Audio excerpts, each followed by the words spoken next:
Welcome, Tosca. I'm super thrilled to be talking to you and happy Friday when we're Yes, recording.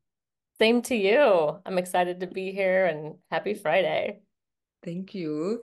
And I'd love for you to tell us a bit more about what it is that you're focused on and doing right now.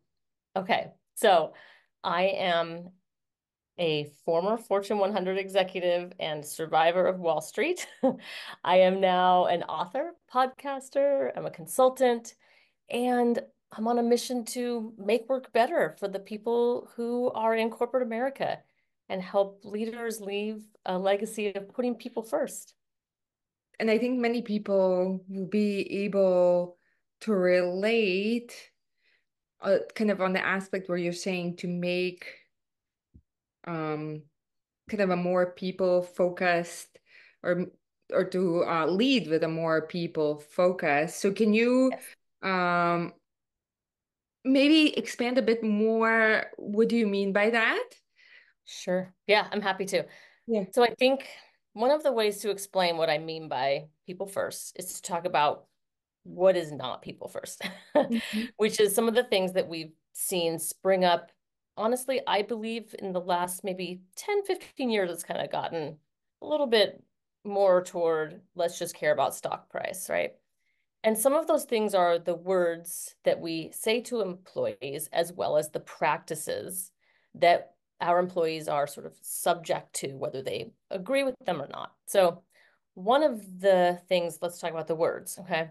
So, we use words like managing up or feedback is a gift. So, I have a few pet peeves about some of these kinds of phrases because we have people at all levels in corporate America, from the CEO, down to the administrative assistant.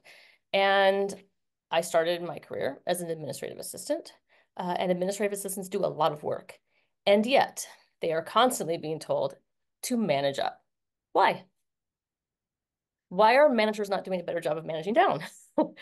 For example, why should the people who have the least power and the least money and the least experience in a lot of ways, sometimes people are career administrative assistants and they do that for decades, but Mhm. still they have less maybe perspective about what is happening.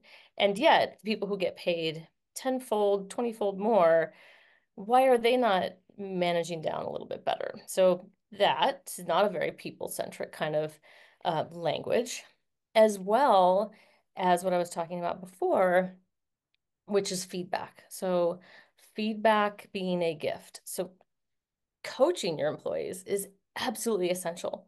As a manager, my employees look to me to provide context, opportunities, examples, guidance.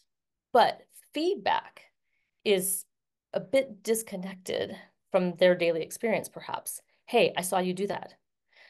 I don't like it. Don't do that again. What if I don't have the full picture? What if I don't know why they did a certain thing? So those are not really people-centric ways of engaging with our employees. They put employees kind of on notice. They make them feel afraid. They make them feel like they have to do more than just their jobs. And so when I say people-centric, I mean bringing them in, assuming the best, knowing that as a manager, I have so much to do to create an environment that supports them, as Mhm. opposed to the other way around, which is kind of like you need to tap dance for me. I want you to impress me. Instead, I want to impress my team. I want them to feel like when we come to work, I know what I'm doing, I know why, and I know Tosca's got my back. Mhm. So that's a big task, big mission. It is big in that I think it's essential and I think it's important, but it's not really complicated. It's a lot more complicated to constantly be wondering if your employees care about being there. It's a lot more complicated to be looking out for ways to judge them, as opposed to coming in with a mission, which is to make work better. Everything sort of falls into place when you have that lens. You have that reason to get up in the morning, which is the cognition of I'm making this a better place from Mhm. the moment I log on. What is my energy? Am I bringing something that helps them feel like, wow, I want to be on this team. I want to come in and do this work because it's clear to me, it makes sense to me. I feel safe to do it. I can be innovative. So when we can create those things for our team, it's Mhm. really it's really pretty simple when you shift your mind. So where I can feel like the passion from you and that you're really able to relate with the employee, and obviously you were in leadership positions yourself. So where is that passion coming from? Oh, that's a great question. Enjoying. Yeah, I mean, I have been a manager for most of my career. Since I was 25, I think I got my first management role, Mm-hmm. and I loved it from the beginning. Not, it wasn't just a, oh, I have to lead people. I was thinking, wow, this is what I want to do. I definitely want to do this. And it was your question like, how did I get that desire to do Did you it? get this desire to, Yeah. obviously you've been in hmm leadership position. hmm So did you get the desire to do what you're doing now? Okay, to do what I'm doing now. Okay, so I loved leading and I've loved it for decades. And uh, this is not to disparage anyone, but I think it's not done right all the time. Mhm. And I think there are so many opportunities to create a better experience for our employees that are just often not harnessed, that are unfortunately maybe even the other direction where employees are going home crying or they have anxiety attacks on Sunday night or they can't sleep. They have to take meds to be able to get some shut eye to be able to energize for the next day. Maybe they cry in the bathroom, Mhm. right? I don't want that. I don't, and it's not necessary. It's Mhm. completely optional to do that to our employees. In Mhm. fact, there was a study that just came out. It was one of the Scandinavian countries. They just went to a 4-day work week, and they are showing such great returns, not just in employee mental health, but in performance. Because when people feel supported, energized, rested, safe, they can perform better. And this is absolutely the truth. Like if I'm constantly causing stress to my employees or, confusion, or they were having to waste time dealing with my ego and my personality, we're losing valuable work days Mhm. because they're dealing with me. So I think that I know that we can avoid that. I have colleagues and I who have done that for a long time and we've seen the results. So that I saw it work and I want to do more of it. And I left my corporate job not because I didn't love managing people, because I certainly still did and I still miss it. But I felt like I could make a bigger impact Mhm. talking to more people as opposed to just whoever happens to be working for me. Mhm. So, because many times, when somebody is this passionate about something is because they've gone through it themselves. Oh, and there's that too. I didn't really say that part. Yes, I have cried in the bathroom. Yes, I have had the Sunday scaries. Yes, I have taken medicine to be able to sleep. I Those are all true. I've had the pit in my stomach. I've had the manager who didn't even bother to read my peer reviews and just wrote whatever he wanted without ever working a day with me and gave me a terrible review based on nothing. And I had to go to HR and I had to get moved to a different department and I had to get a different job to be able to get the raise that I deserved. So yeah, it's happened to me and I'm not alone. I mean, Mhm. everyone in corporate America has either had this experience in the past or is living it right now, or both. Yeah, it happens um, over and over and over Yeah. again.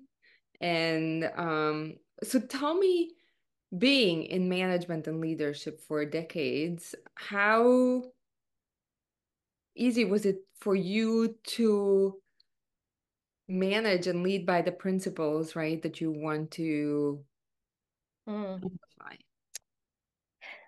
How easy was it? I mean, I think I've gotten better over the years.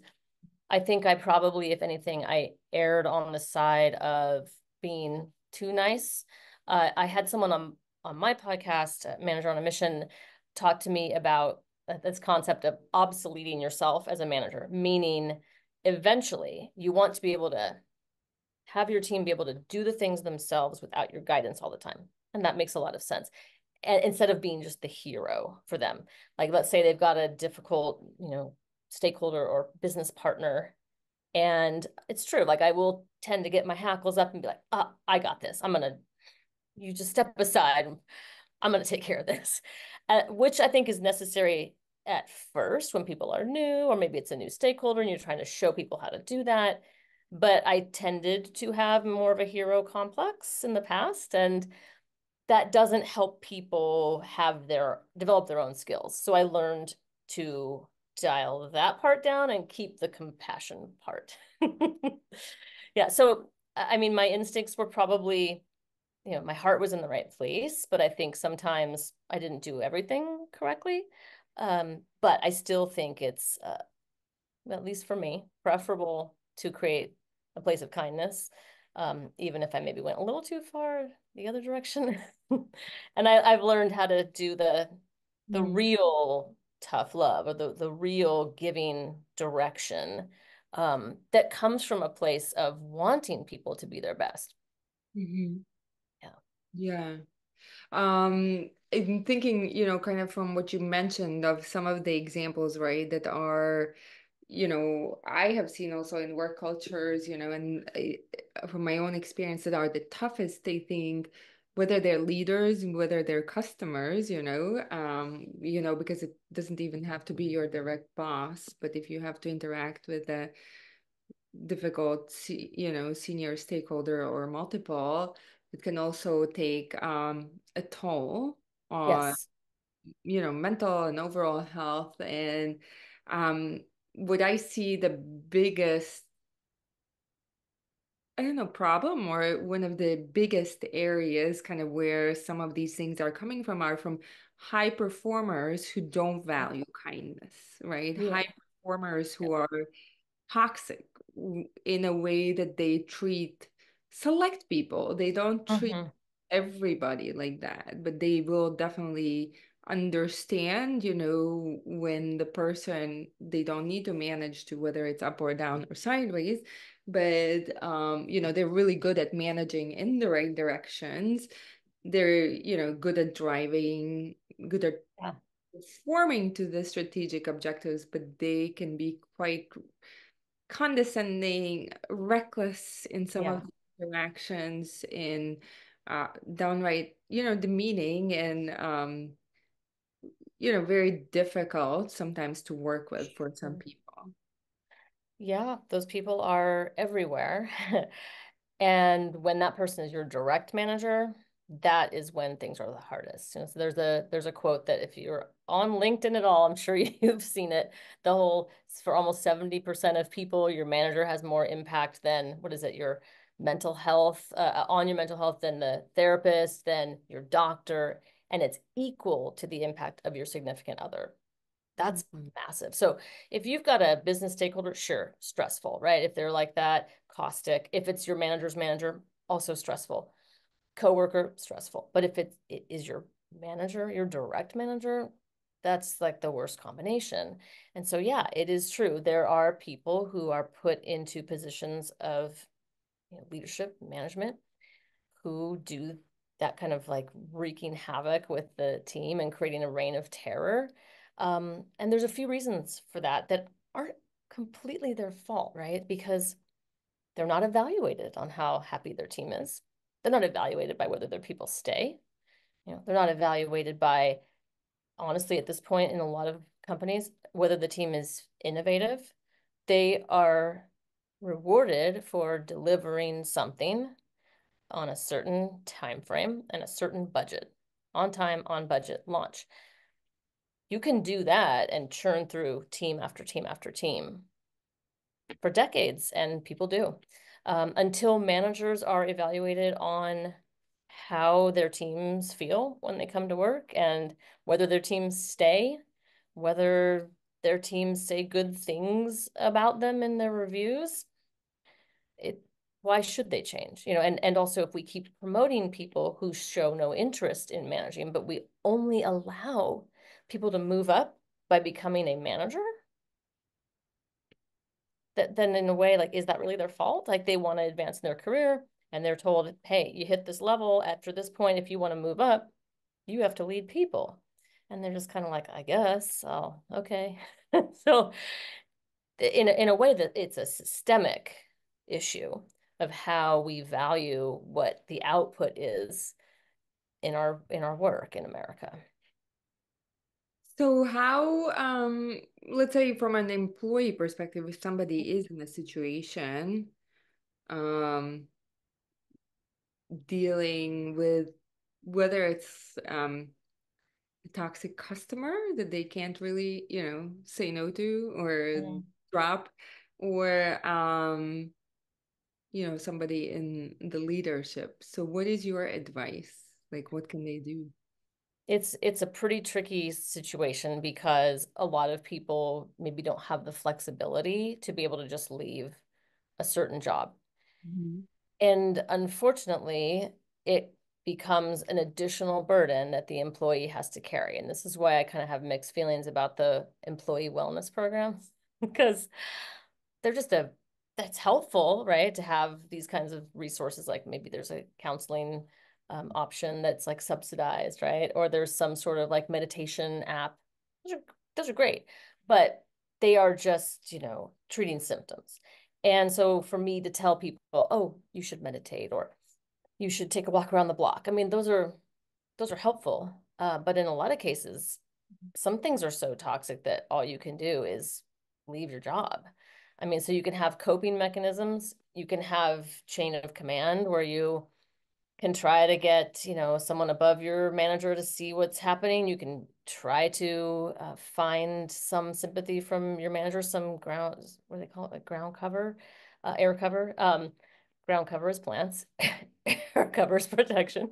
Um, that sort Great. of, there's all kinds of different ways to try to get support, to get help, to get out. Like in my case with that manager who absolutely refused to consider anything about my actual performance at work, I had to go on a different team. And I did, and it was great, and it changed my life.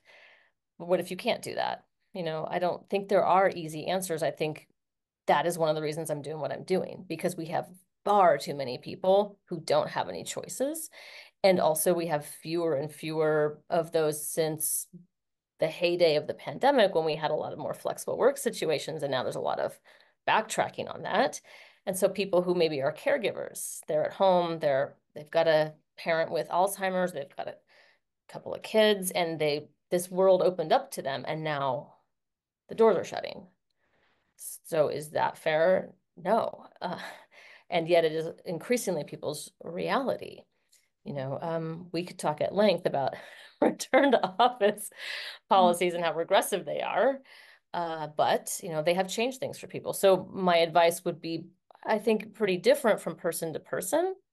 But Mhm. I think in most cases it would fall short. Yeah. So now you're on this mission, manager on a Yeah. mission. What are the top things like that would make the biggest change, move the needle the most from? Okay. So, yes. There's a few things. One of them is that in 2030, obviously it's not going to be exactly on January 1st, but 2030 marks the moment, the time when most of the boomer generation that is in the workforce is going to be of retirement age. So I'm not going to say they're all going to retire because obviously a lot of people can't retire. It's, a complex financial situation for a lot of people to be able to not have a full-time job. But the demographics are showing that there's what they're calling like the great retirement or the silver tsunami of boomers who will exit the workforce in large numbers, tens of thousands, right? And so that is kind of a generational shift that creates an opportunity. So who's going to step into the roles that those people have? So we have this sort of groundswell opportunity of from the bottom, people can start to lead differently. And we also have the opportunity of anybody who's maybe like my age, Gen X, stepping up into those roles more immediately and saying, let's do this differently. And I wanted my mission, my my content that I put out to talk about how to make that a reality for people. So what do you see? Like kind of what do you see the practices that will make the shift or that Okay. would make the Yep. business To different? make the difference. Yeah. Okay. So one of those things is the understanding that our people don't need to be watched to do good work. That the trust and that just the mindset shift like we were talking about. When I come into work, what is my goal? Is it to watch and correct, or is it to create conditions for people to thrive? And Mhm. so shifting to creating conditions for employees to thrive, feel healthy, feel safe, feel supported, feel appreciated, that's the foundation. And so I call that the ecosystem that the manager creates. Mhm. So in my book, I talk about that being sort of like a gardener or a landscape mentality, as opposed to someone who is observing, watching, correcting. It's a very different idea that I'm not there to tell you that you're doing that wrong, although at some point I may need to correct something. But my primary goal is to create an ecosystem for my team members to do great work. And there's a few components to that. And everything works together as in an ecosystem, just by the pure definition, they all can't exist without the other. So the components being, what are the meetings? How do we communicate with each other? What are the tools that they use? What is the way that we talk to each other? What's the language that we use? How do we create these systems and environments that support our team members, no matter how they like to or need to have support from me? So I'll just give you a really concrete example of one. So my team had at the very kind of lower foundational, non-strategic level, we had a daily stand-up. And it was a remote stand-up because our team was distributed. So stand-up, I would start off in the morning. It's asynchronous. So again, the idea of like, you don't have to be on when I'm on. I don't really care if you're on at the same time as me unless we have a meeting. But I would say, here's what I'm working on today. I kind of set the tone, like, excited to see you all. Hope you have a great day.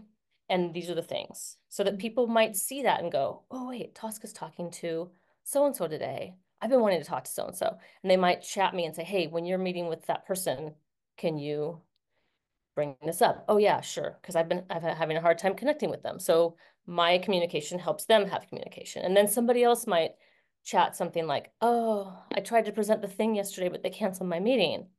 And I might wonder, like, why'd they do that? I might know something about that, and I might be able to help that person who communicated that understand the context. Or I might see someone might post something like, oh, yeah, they asked me to spend another week on this. And I might go, wait, who's doing that? Because what does tend to happen in corporate positions is a lower level person who's newer doesn't really know what boundaries are okay to have. And they might just say, oh, sure, yeah, I'll add another 20 pages to that presentation because that one person over there asked me to do it, thinking that I might want that. But with this little system, I can kind of get a pulse check from my team like, wow, everyone's being pulled in a different direction, or wow, everyone is overworked, or oh my gosh, wait, people don't have enough going on. Okay, this is a good opportunity for us to work on that internal project, or oh my gosh, everyone is completely stressed out. Let me cancel that team meeting, right? So my awareness of them as people and having experiences, Mhm. I have different ways to encounter that. And that's just one example of it. That little stand up is Mhm. because I'm listening, I'm paying attention, and I'm not trying to give them more work. I'm trying to see, well, do I understand where my people are being pulled, where they're being asked to do things, where they're shining maybe? Like I might say, oh my gosh, that's incredible. Let's focus on that. I want you to present that thing at that big meeting. Like it just gives me a view that I might not otherwise have. Mhm. So I want to just shift okay, so were there any other aspects from the creating the conditions? Yeah, I Like, mean, the conditions are really the primary thing, and then there would be the systems. So how often do we meet? How do we meet? When do we meet? How long are the meetings? What's the goal of each meeting? So like for another very specific example, a one-on-one is one of my favorite meetings because it's where I am available for my team member to help them with their career, as Mhm. opposed to, what are you doing this week? Where are you on that? What is the status? Oh, and by the way, I have three more projects for you. No. That's if you're doing one-on-ones that way, it's because you don't have other parts of the system working for you. The stand-up, for example, the resourcing meeting, the team meeting, they all do different things. And when we start as managers to muddy all of that, people get anxious because they're, oh, I got my one-on-one with Tosca. What's she gonna give me today? They know meetings are gonna be about a certain thing. And so like if we're assigning work, it happens in the resourcing call. Or it happens on this one chat where I say, hey, here's the stuff coming up, whatever it is, but the understanding that we're consistent with each other. Okay, let me just shift it a little bit to if you're a leader, right? But your boss is asking you about stuff every day, five Yeah, different projects. Like, I mean, it's kind of sounds very warm and fuzzy and nice, but I'm just thinking in the real world scenario, there's resourcing, there's things coming in, yeah. not only on the daily, but on the hourly. Oh yeah, absolutely. So my first How is the manager not getting stressed out if he now has well, these I mean, like I will say this, just because I'm getting stressed out, it doesn't mean I need to pass that down to my team. So yes, my job is much more stressful, but I have 30 or 40 years of experience. I get paid a lot more. I have more context. I have more skills to do that. So I don't want that to be how we all operate. I would prefer that I didn't have to do that, but I do. So I don't like to pass that down to my team, that franticness. And yeah, didn't mean people, it in stuff's the franticness, but you have legitimately reached like things lots of work. being Yeah. asked that you can do Yeah. by yourself, you know. Yeah. We had a lot of things coming in. And at first, I was kind of running like I called it like the emergency room. I was just like, what is this? What is this? What is this? And I still kept it, pretty chill with my team, but I was being pulled in all these different directions. I finally got an A lot of operations. leaders are, yeah. Yeah. Oh, yeah. I mean, that's the reality, and it continued to be the reality, but we did put some controls in place to better intake work, and to size it, and to then like understand, oh, wait, is this project the same as this one? Maybe we can collapse these two. Or, we tie that to what we understand are the corporate goals, Mhm. and then how important is this one? And a lot of my job was reconciling things coming in and saying, okay, this has to get done, but here's a way to do this in what I call like good enough work. And most work can be done good enough, and it's really good. And then you decide which of the things you let your team know are the A-level work. Like, this is the thing. If you're gonna spend a couple extra hours beyond your 40 hours, this is the thing. The other stuff, here's how to do it good enough. Here's how to get it off your plate. Here's how to get it in front of those people. And I will say this, and if you've been in corporate America at all, and I think you have, so much of what comes in that seems urgent is not. And it's all of a sudden 2 days from now is gone. It disappeared, right? So how do you contribute in a way that helps your team feel like they're a partner in what's happening and you're not just constantly saying no to things because that's not the goal. But then how do you help all the other people get work done in a way that feels manageable and less reactive? So there's a lot of strategy and people management there, and like rhetorical spin, I think is also part of the job too. Like, hey, that is interesting. I am interested in that. And sometimes I'd have to do the work myself because I knew how I could do it pretty quickly and get that person what they needed and let my team do those very difficult multi-step projects. So there was a lot of trying to understand the full context, I'd say. And what would, so I would always like, at least my stance is like, if you do have a toxic manager, you do have to get out essentially. Yeah. It, Yeah. it can do a lot of damage. There's a lot of Mm. analogies with the relationships, just like you said, the importance and the weight does it carry, day to day. And I've been there where like I'm waking up with close to like panic, and it can take a really big toll. Uh, Yeah. how did you treat? You said you had a situation where somebody gave feedback on you, which has happened to many people, Yeah. without knowing you, right? Right. It has influence over, other leaders, how you look, right? How you're perceived Mm, by certain yes. people. How did you handle that situation? Yeah, I mean, I did attempt to reconcile it with him, but he was having none of it. And so Meaning you I, approach the person saying, yeah, my one-on-one, I said, Mhm. can we talk about this? I'm not very shy though, so that was, maybe easier for me than other people who might feel the weight of, the hierarchy more. But I figured, like, what have I got to lose? He's already given me a terrible review that I did not deserve. So I'm just gonna go and ask him, and not in a way that would jeopardize me with him any further, but I was pretty soft about it. I just said, "Hey, can we talk about this review? Because did you see these are the these are the 360s I got, and your review of me doesn't reflect that at all." And he was, pretty dismissive. And so I went to another manager who was like his peer, and I said, "What do you think I should do?" And they said, "You should go to HR, and I will back you up." So I think it is important to have your allies. Like a lot of times, you can have a relationship with your manager's peer or somebody in a different division who's just really connected. Those kinds of things that's like currency. Relationships are absolute currency in corporate America because you never know who can open that door for you. So that person helped me get the other job. And it Mhm. was a compatible job. It was similar, but I was able to get off of his team, one, and get the raise I should have gotten because it was a different a different salary band, right? Because I was a different job.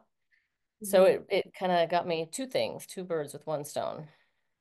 So trying to address it with a person, which Yeah. usually, if it's coming from a, you know, per, Yeah. somebody who does that is many times not very conscientious. They just will be dismissive, like you said, So if it doesn't Yeah. go anywhere, then going to another leader who hopefully knows you and kind of getting an ally before going to HR Yes, because option. HR will ask you, did you try to talk to your manager?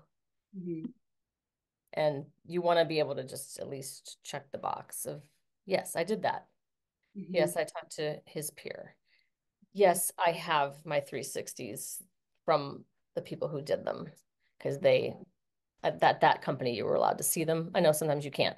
But HR can certainly see them. And they did. And they knew it was a lawsuit waiting to happen. So they were like, sure, we'll fix this for you. So they suggested that you apply to a different job. I didn't even apply. They went to that manager and they were like, do you want her? Because she's really good. And this is what happened. And that manager knew of this other person and was like, sure, I'll take it. So I Okay. got lucky in that way too. Yeah. Yeah. Yeah, because I mean, to your point, every situation is different. So tell us, how did you get here? Tell us a little bit more of the origin story of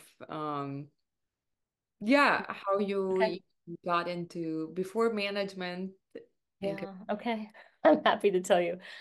So when I was a kid, I had two sides of me. I had the side that liked costumes and dancing, and I wanted to be a star, wanted to be a singer, a dancer. And then I had the side that liked to play bank.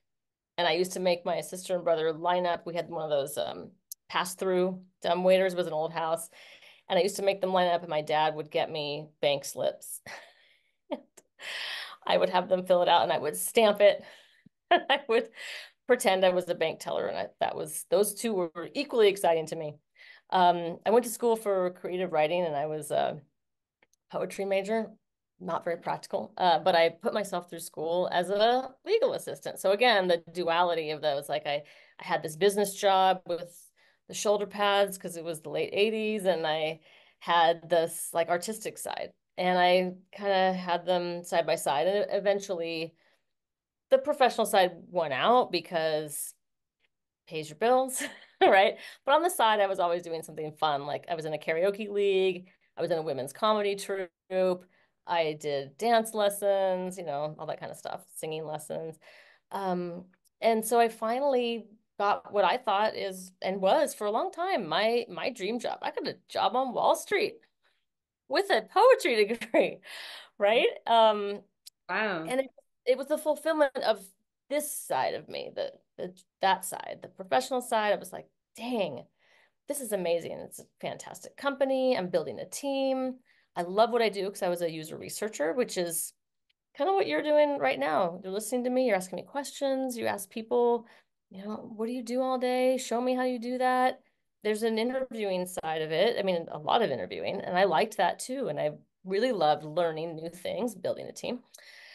And then it got to the point where things got a little more corporate, a little more stressful. A merger happened, layoffs happened, the pandemic happened, and I realized, oh my gosh, I thought that when I got to this level, once I knew what my team members needed, I could give that to them.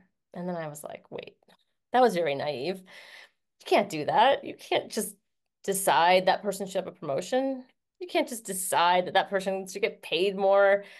And there were some specific cases where I was just like, this isn't right. And also I had been kind of stuffing down this side of me that's a writer for a really long time. Um, and I started having these awful dreams that they're traumatic to talk about. Like I also love birds. See, I have a toucan right over there. I He's see. not real, but I do have three real birds downstairs. I'm a bird watcher and bird lover. I like parrots a lot, and I would have these dreams. At this time, I didn't have any parrots. I just had chihuahuas. I had these dreams about I would be in a secret room in my house, and I was like, "Wow, where is this room? I didn't know I had this room or this closet." And I would open the door, and it was just a horrifying, heartbreaking scene of birds in cages, uh, dying or dead. Just neglected and sick, starving, caged, dirty cages. And I, in my dream, I would think, I didn't know I had these birds. Where were they? I didn't know I had this room. What did I do? How did this? I love birds. How did they? Can I save them? And I couldn't. They were dead or very close to dead. And I would wake up sick, just sick and horrified and ashamed. And I started doing some dream research and I saw that birds are your creative thoughts. They're your creative dreams. I was like, oh my God, that didn't help. That made it worse because I thought, I've got these beautiful animals in these cages and I was hiding them or like, denying their existence in a dirty, dark closet that I didn't even know I had. They kept happening and it got worse and worse before I gave my notice, more frequent. Did it In between. coincide with you going through a tough period at work? Yeah, definitely. And with me, like I always kind of had this book in my mind, a book of some kind, a business book of some kind in my mind that I just kept kind of going, nope, no, no, nope, nope, not interested. La la la la la. You had And ideas about writing a book? oh yeah, and I was just going, no, no. I was just deflecting them, bouncing it off. And my subconscious took note and it was like, no, this is not good for you.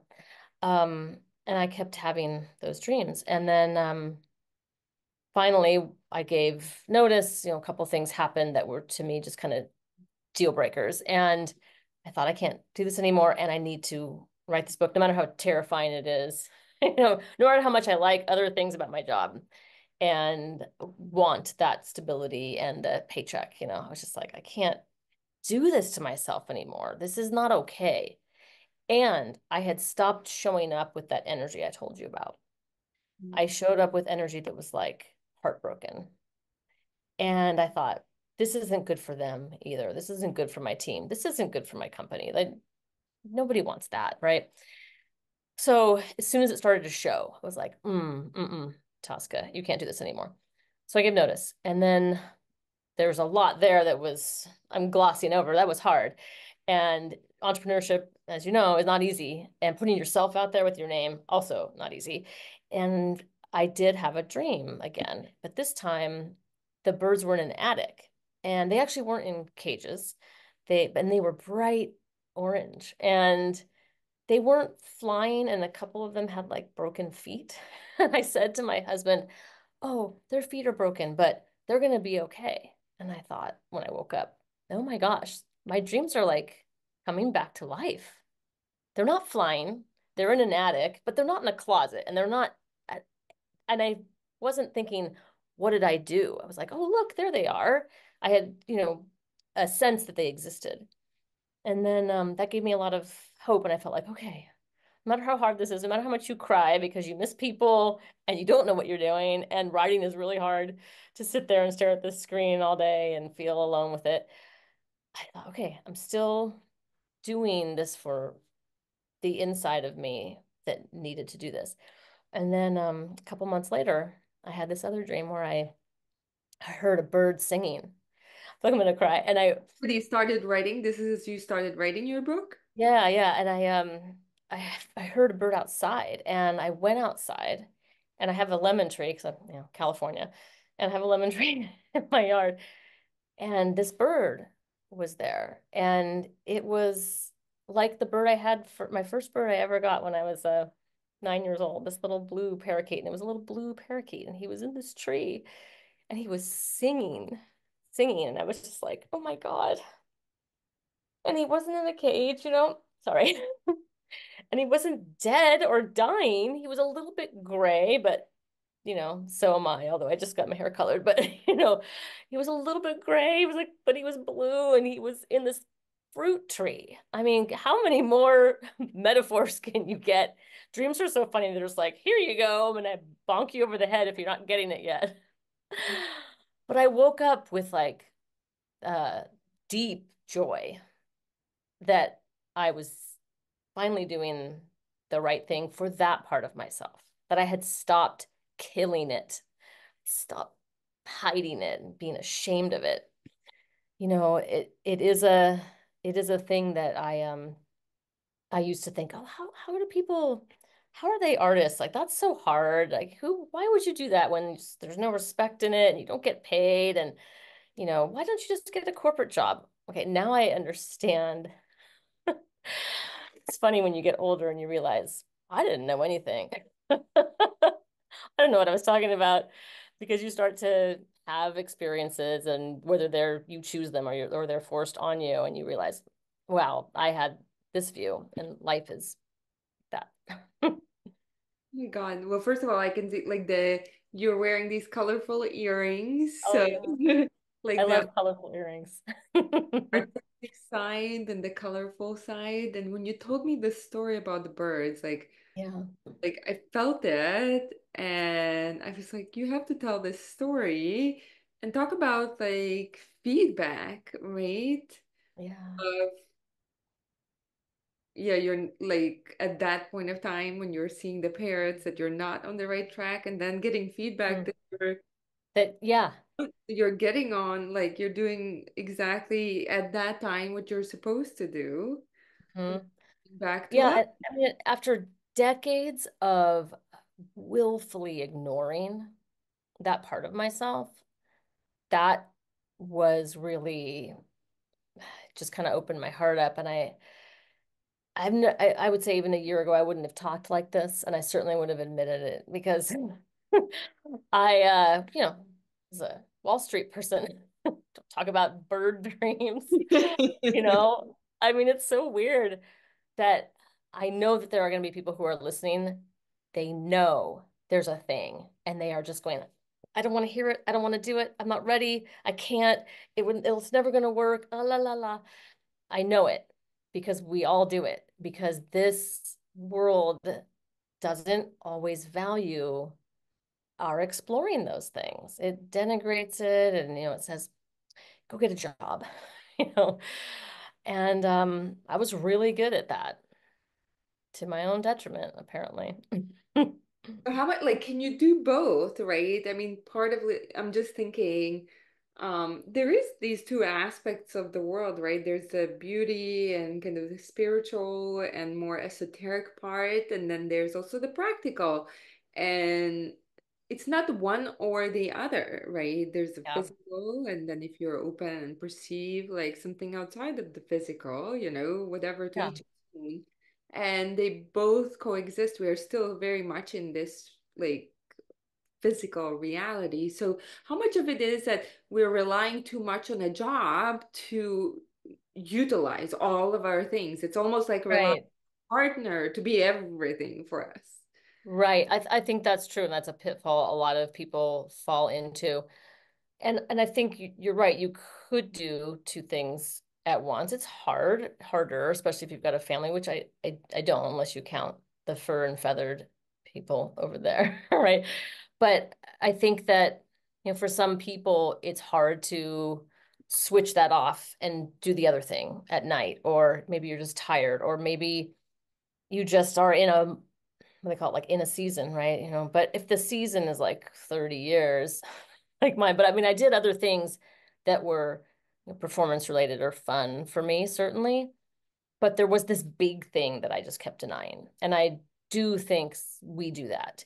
And I do think you can have both, but not everybody is good at that. I mean, and also a lot of places, mine included, you're not allowed to have a real side hustle that has anything to do with your job. Like I could have a side hustle of making earrings, they would be fine with that. But if I was doing a podcast like this, no, not allowed.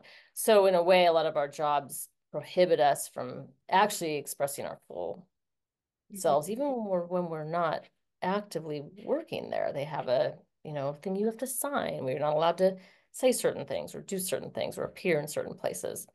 So it can be hard for some people. But yeah, I think that other situations, people can have both parts of themselves alive. I wasn't good at that. Mhm. Yeah. Yeah, and I think people also like don't know, right? And sometimes Mm. that's hard because like you don't know what is that thing, right? Like I know Yeah.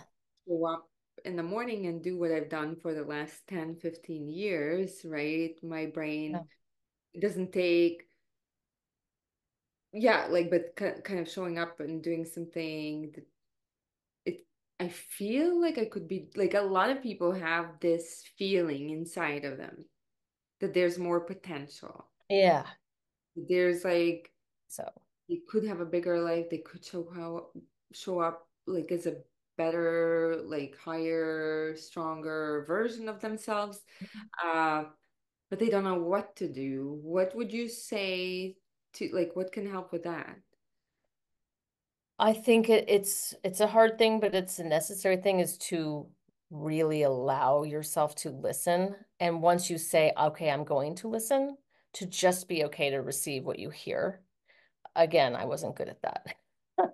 My dreams had to get louder and louder and louder. And then I would have moments of, quiet, like whether on a vacation or a particularly relaxing weekend where it would bubble up. And I think people can decide they're going to be open to hearing that, entertaining it, wondering what is it trying to tell them, and then seeing if there's a way, like you said, okay, well, maybe I can't quit my job, but what can I do to allow this part of myself to also be in the world? Um, because shoving it down isn't great. I'll just say that. It's not great for mental or physical health. Eventually it becomes something that manifest physically if you just deny it long enough. But what do you do if you're a mom? You got three kids, you know, maybe your relationship with your partner isn't fabulous, or maybe you don't have a partner and you've got a really, really busy job. Okay, what are you going to do? Like it's pretty hard. But maybe there are plans you can make or small ways maybe you take a pottery class or something. Maybe you can get somebody to show you something fun on the weekend, that even your kids can go to with you. Like there's got to be ways that we can be softer to ourselves and allow ourselves to have these moments where our true self gets to breathe and isn't just pushed aside as something that's so inconvenient. Because that's what I did for far too long. It was so inconvenient. I didn't want to hear it.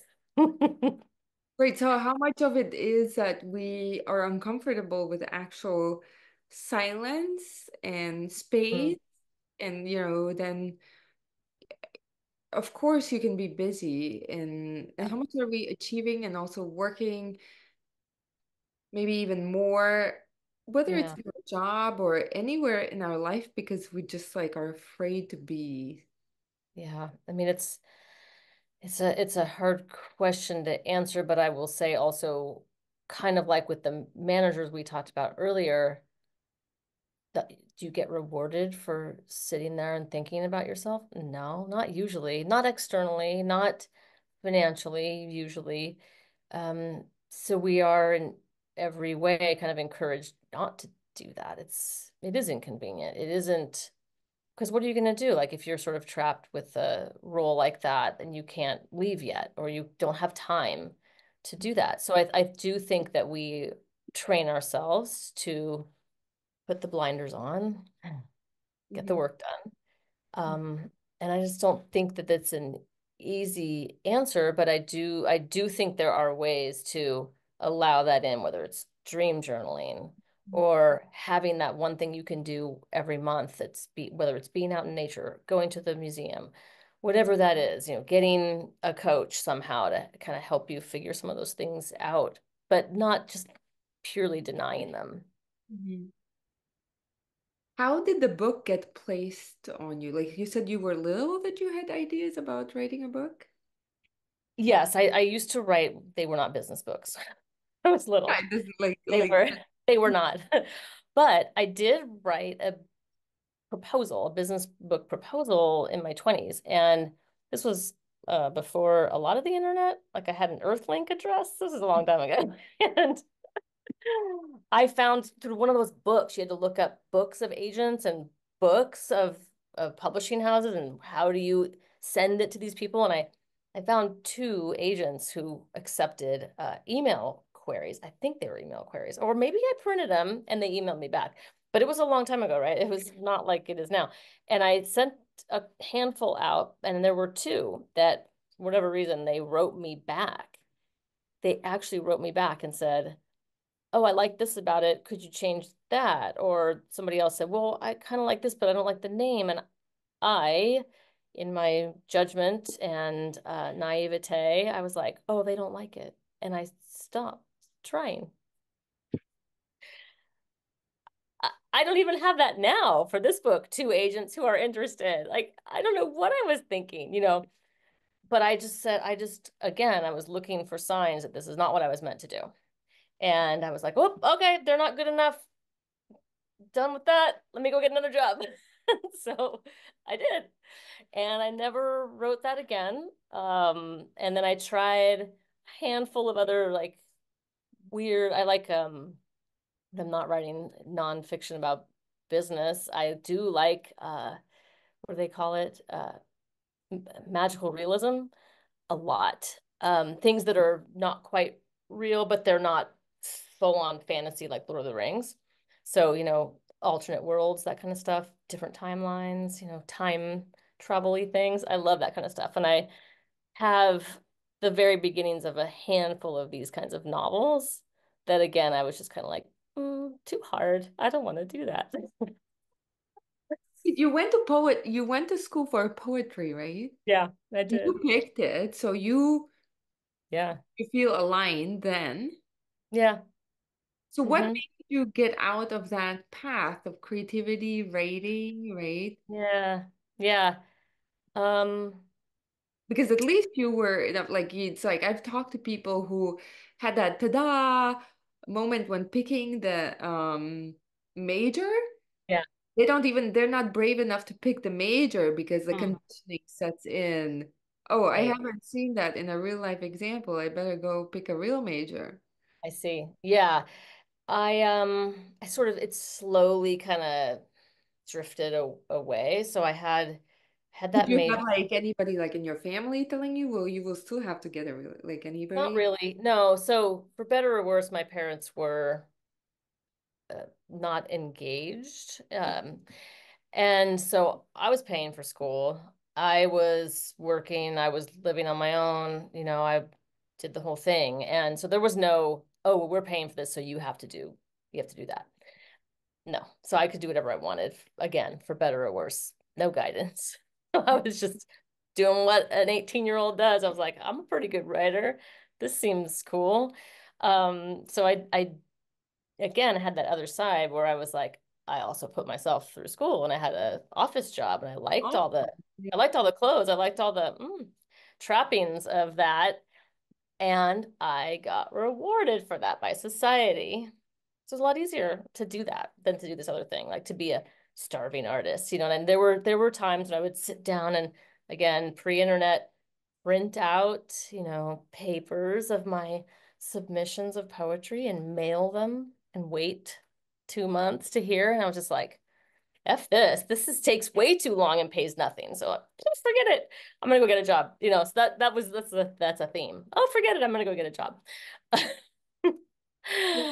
like kind of the practical aspect, like you just, Yeah.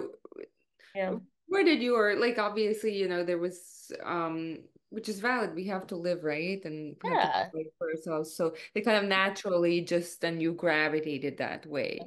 Yeah. And then I think maybe what might be what I'm hearing myself say that maybe isn't true for everybody. I would be really annoyed at that other side of myself. Mm. Which the The creative? creative side. I was so annoyed. Why? Yeah, I saw myself as a very practical person, and maybe because I needed to support myself for so long, it was kind of like that is a very inconvenient, dreamy little thing that you are wasting your time on over there. And so there was almost like there's like a loathing, a self-loathing of that part of me. So And we're so like that, your own worst enemy. It wasn't even anybody else doing it to you. oh, it's totally me. It's just Mm. me. And I think that's why those dreams were so like emotionally violent for me because it was like, no, you are doing this. You are killing that part of you. Like repressing, right? Yeah. Absolutely hiding it, ashamed of it, starving it. That's not, I don't think everybody does that. I did that. That's my story. That's my pattern of like hearing whether you think, spiritual, the download or the inspiration from in here, whatever it was. And I would go, I'm not listening to that. Fuck that. I got work to do. Back off. That's pretty wild when you think about it, really. Like just refusing to engage with that. So what I'm hearing is almost like how we started talking about the intolerance of the toxic people in management or leadership. It's almost like you had Oh, that level of intolerance and impatience for turned me. yourself, like a part. Yeah, that's very insightful. Yes, yes, yes, yes. Yeah, that's true. And so maybe my, trying to help these other people was a way to rebel against that cruel part of myself that was mean to me. I don't know. But yeah, I think that's very observant of you to call that out because yeah, that feels right. When did you start softening up on yourself? Like, did it take those dreams? Like, did it take It those? did. It did. And how long did you have them for? Years, or was it like, did you like? Here, couple years off and on. And I had lots of wake-up calls. Like I've had a neck surgery, I had cancer, I have an autoimmune disease, I had hair loss, I had all kinds of things where my body was like, stop. This isn't good. But I just kind Years of, already before the dreams. So you, oh yeah, yeah. Yeah, for a long time before. and do you think it was all coming from the work that you were like in a misalignment or not kind of like paying attention I to? think some of it, and then just the kind of work I was doing was really, really stressful. Agency advertising stuff, long, long hours, weekends, no breaks, pretty, cutthroat stuff. Mhm. Yeah, so I So just kind of, it's yeah, I let that. I let that happen. You know what I mean? Yeah, and I mean, so many people will be able to relate. That's life. We are all human, and I don't know, sometimes we need to be hit over the head over and over. I mean, Yeah, so, apparently I did. um, and it's, I think that's why I love having these conversations because so many people, maybe not in the exact circumstance or the same dream, but so Yeah. many people are going through it in one version or another. And how much do you think it was a timing that was right? Because you were a good manager. So when you talk about like culture and what we want for people, it's almost a shame that you left it. But Yeah. how much of it do you think you were meant to do what you were doing up until that point, and it was just the right time Yeah. to shift? That's an interesting thing to ponder. I think it's hard to kind of revise what happened. But yeah, I do think the one thing that makes me feel okay about unfortunately denying these other parts of myself is I do think I helped a lot of people with their careers. I Yeah. have my shelf is full of gifts from former employees and coworkers, and I mean, I still get texts and emails from people. I mean, I do feel like that. It wasn't doesn't feel like it was wasted. It just feels like it was kind of one-sided. Mhm. Yeah. Do you know what your purpose is now? I feels like it is to finally be able to say, I wrote a book. So what's the name of the book and has it come out already or is it available It or will be, you can pre-order the electronic version on my site. It is called, the acronym NSFW, Not Safe for Work. It's called that. It's called Not Safe for Work, A Good Manager's Guide to Better Feeling Work in a Toxic Culture. So it's all the stuff we talked about. Like, even if all the other stuff you can't fix it, and let's hope that we can, but even if you couldn't, you can still make a difference for your team, and here's how. And also, what's different about it from other management books is it's got two parts, and the first part's the manifesto, and the second part is the manual. So the manifesto is some of the stuff that is not right, and also how we got there, because I think it's really I don't want to just put a band-aid on what's wrong. I want to validate people's experience and also help them understand how we got here so that we are better equipped to fix it. and when is it coming out? December, at least I think so. If my husband is my layout person. He's a former designer and he's a woodworker now. But he's a pretty good designer, so he's laying it out. Not The safe the for prep work. work. Hmm. Yeah. Wow. And so when are the next like the creative books coming up? That is another really great question. You've got all kinds of good questions. I hadn't even thought of that. See, here I am picking a business book. I I'm mean, gonna it's need feedback. poetry and the creative and the realities. Like, Yeah, no, my poetry deserves some time too. So after I do this, I will commit to doing that yeah, for me and for you. I'd love that. We will stay tuned for your journey. And so when people are in these situations, right? When they are looking at, they might be so stressed, right? To the point where, they have to evaluate leaving a job or they're just feeling unfulfilled and like something is missing and this emptiness, busy but bored.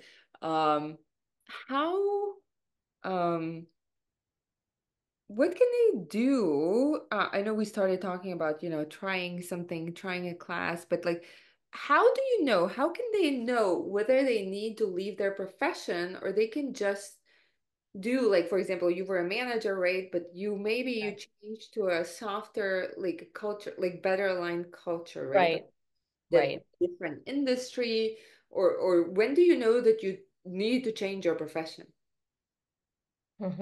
And I did change mine a couple of times. You changed your industry or Yeah, profession?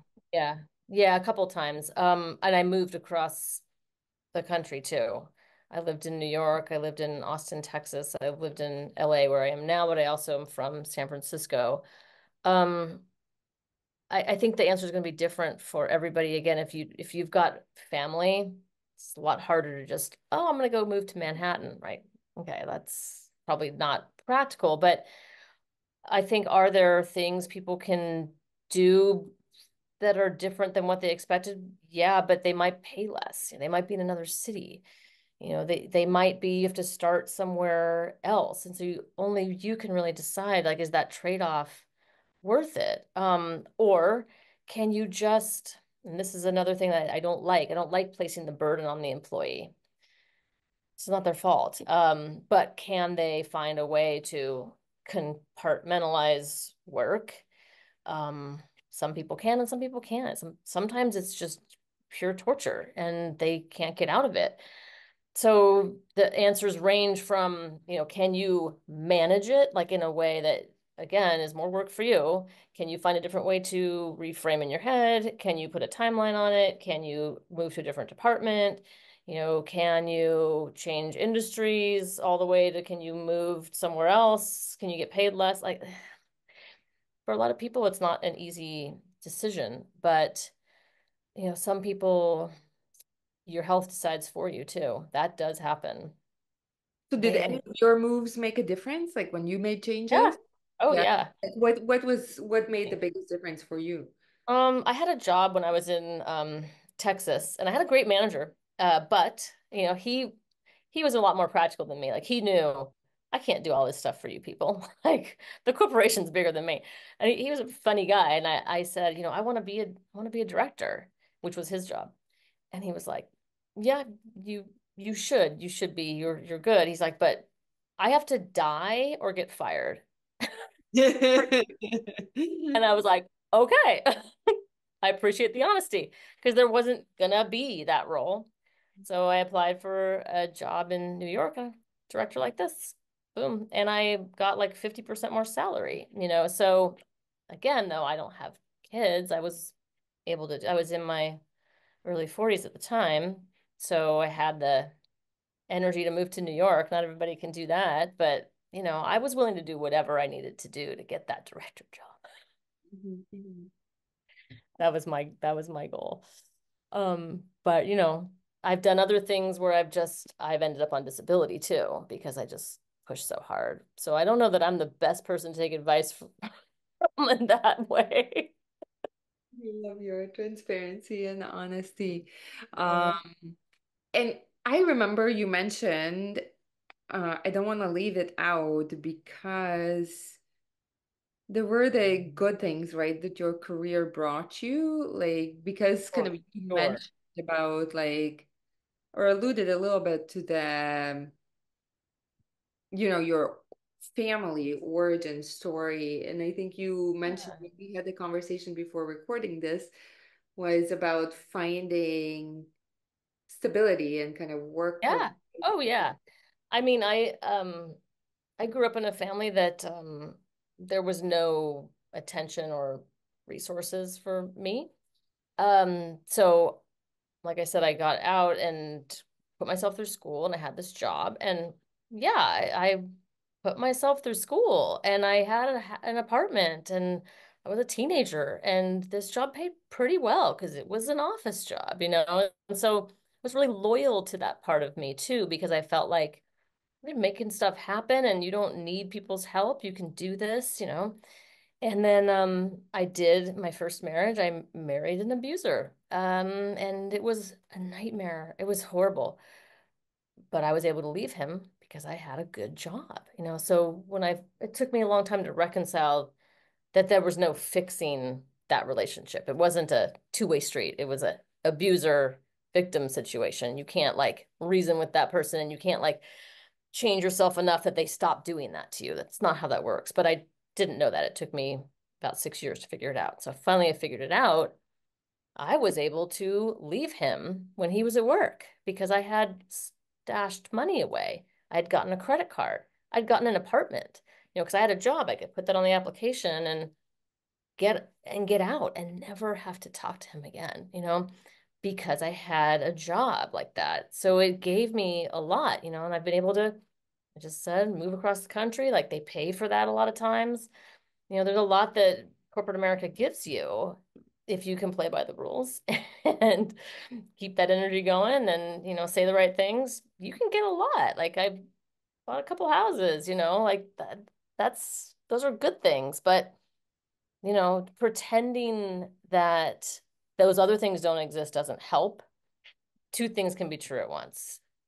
Jobs can give women and anybody else freedom, power, safety, security, opportunities, you know, clothes. Let's not forget clothes, right? I mean, all that stuff, right? You can get those things, but do we have to also have mental turmoil?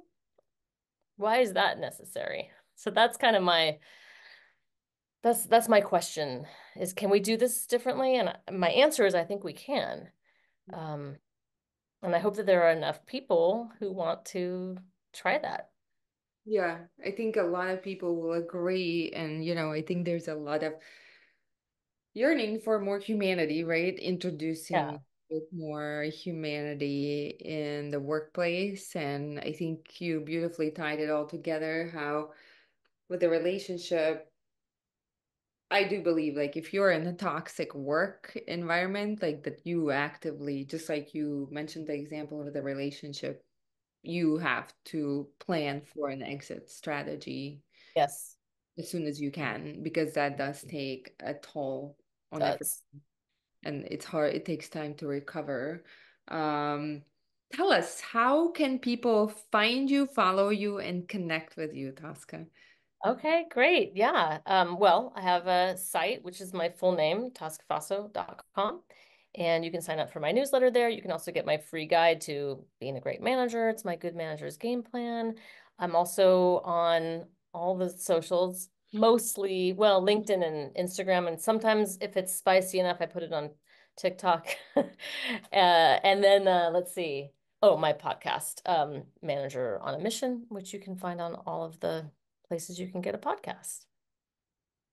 Thank you so much. Thank you for sharing your story and your experiences. And Um, thank you for championing for a better work in my environment. We definitely need more people and more voices to do that.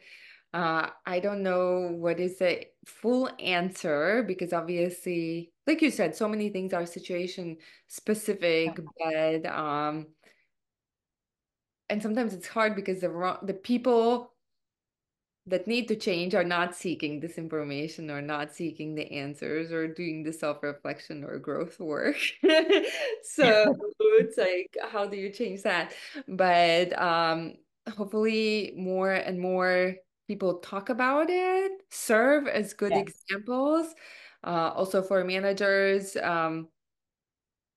the reminder it's okay, like we're only human Yeah. and even the good managers can get into the cycles of modeling not always a perfect behavior, and that's a whole another show. Yeah. Definitely. Thank Yes. you so much for Thank you your for time. having me. It was great talking to you. I really appreciate it.